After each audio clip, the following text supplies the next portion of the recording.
Yo, what is up guys? Albayanong Batayan nga, syempre. Dahil wala ngang kuryente pa dito. So, inaantay pa kasi may inaayos yata na poste doon sa may bandang Maribeles sa bayan. So, malapit lang din dito. So, yun. Update lang. So, no, yep.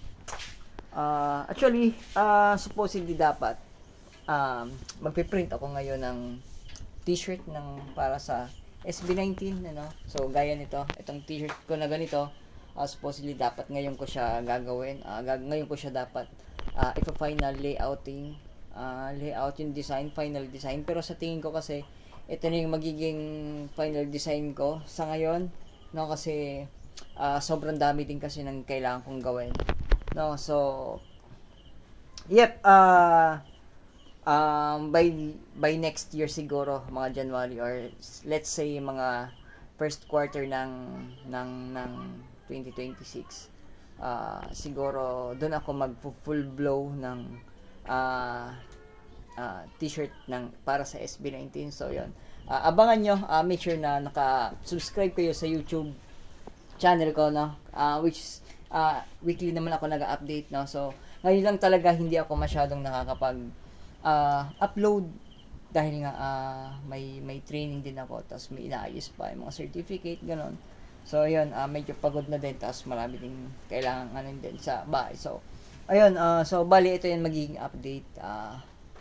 Nagkaroon lang ng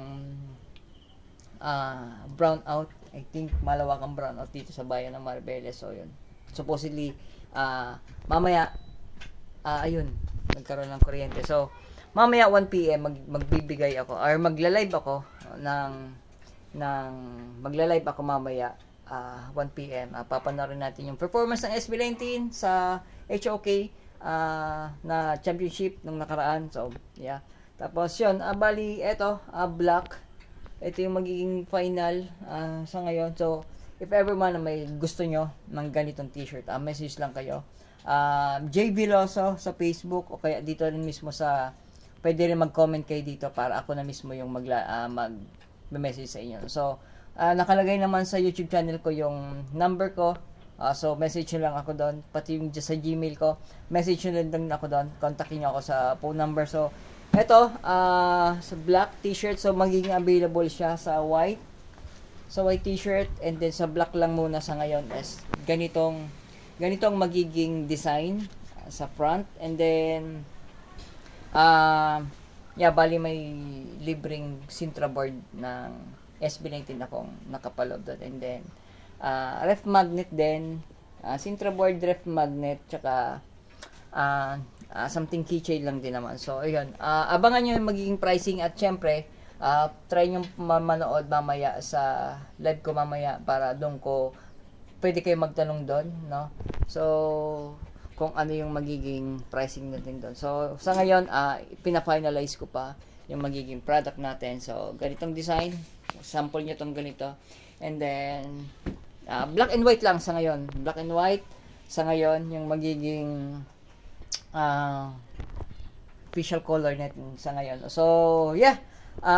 Gusto ko pa sana, actually gusto ko sana mag-update through vlogs. Pero minsan kasi busy din talaga at marami din ginagawa kailangan gawin, you know? So, yun, message kayo. Nandun yung number ko and Gmail address sa YouTube channel. So, yan, check nyo lang din yun. And, yeah, eto. Yeah, possible, maglalabas ako by the first by first quarter ng 2026. So, ito yung magiging sample natin sa ngayon. Ito yung magiging design, final design natin. So, DTF printing yan. So, talagang quality yung magiging product niyan. So, message lang kayo. And then, yeah, see you mamaya sa live natin, 1 PM. So, yun lang. Bye!